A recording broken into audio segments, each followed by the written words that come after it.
Hello. Today we're going to talk about how to embrace change.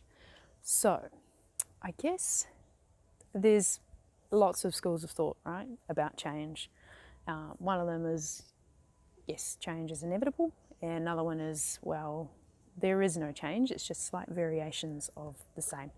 So, we're just going to go with the school of thought of more of change is inevitable, and we'll put the other sort of more macro thinking of it's just there is no change and it's just like variations the same to the side, because I want to use this as a tool for obviously those that are needing some assistance in embracing change. And I know myself often have to kind of parent myself into embracing change as well. And yeah, definitely in the last couple of years there's been a lot of change obviously happening globally, which is also down to more of a micro level, affecting a lot of us on an individual basis, especially those that live with a lot of this sort of modern day technology and modern day way of living.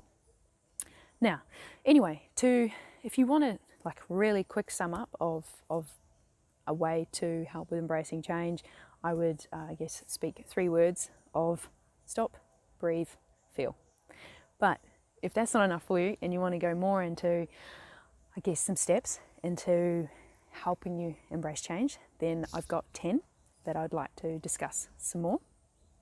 And the first one I want to talk about is change is inevitable. And maybe using that as a mantra, reminding yourself change is always happening, nothing's ever really going to be the same, and using that as a mantra. You know, saying that to yourself, whether you write it, whether you express it through paint, music, meditation, whatever it is, however it is that you like to do it. That's the first one. Second one is acknowledging the changes. So shining your light on them, not ignoring them, seeing them for what they are. So having the awareness that there is a change or changes that is occurring or looks like it could potentially be occurring, whatever it may be, just at least acknowledge it for what it appears to be. And then the third one I want to say is claim what's in your control and letting go of what's not. So for some, that might mean having a bit of a mind map, actually kind of writing it down, maybe having a list, a graph, drawing it, whatever it may be. Or it might be sort of sitting with oneself and sort of going through the thoughts and the feelings of those things. So yeah, take control, claim your sovereignty of what you can, and then let go of what appears to not be in your control. Right. Fourth one, it's quite a nice one. Separate yourself from the change. Even though I guess one school of thought is that nothing is never really separate, everything's all one, we're just going to put that aside for now to assist with this practice. So with that, separating yourself from the change, you're not, or should I say, you're minimizing, I wish I could say minimizing the airplane noise, but that will pass.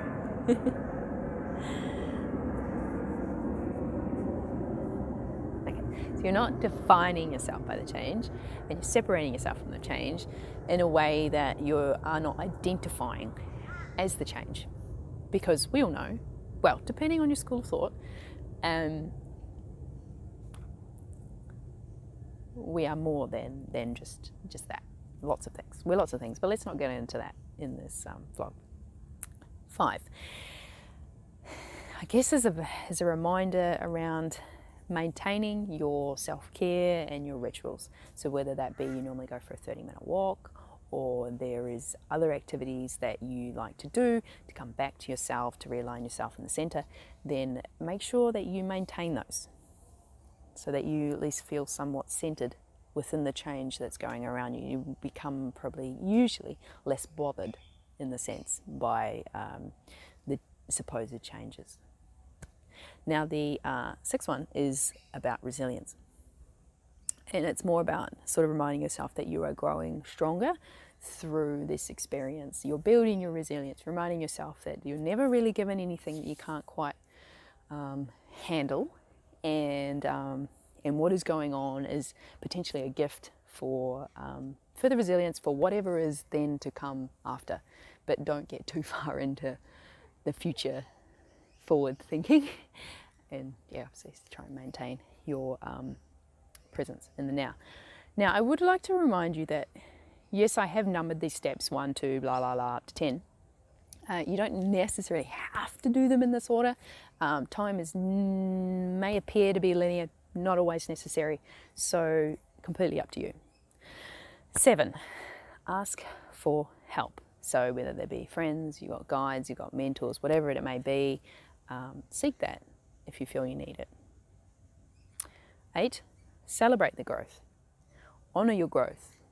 Have a party about it, whatever it may be, just at least bring some excitement around it. You know, what is this going to unravel for me? Who knows? Hopefully something even more beautiful than what I could even imagine is possible right now. 9, reflect, but not so much in the purpose of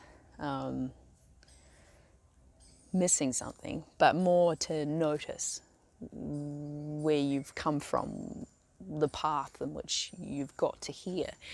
So yeah, reflecting on that and noticing like, oh, you know, this many years ago, yeah, I was in this place, and when I was in that place, I was feeling like, yeah. So just reflecting for the purpose of noticing how far you've come. And then the last one I talk about is connect. So connecting with yourself, connecting with community, connecting with nature, connecting with the things that you know that are very important to you and the essence of who you are. So yeah, that is the 1 to 10 steps, things to consider when you want to help yourself embrace change. Obviously, it can also help other people with embracing their change, but obviously everyone has their own path and the way that they like to do things. But if you feel that this has been a very important sharing, then please share on further with your friends. Maybe save it so you can watch it again later when you feel like you're going through another change and you need to remind yourself how to get through it all again. So yeah, please, if you want, you can definitely reach out to me. There's links in the description box down below, and I will see you in the next vlog.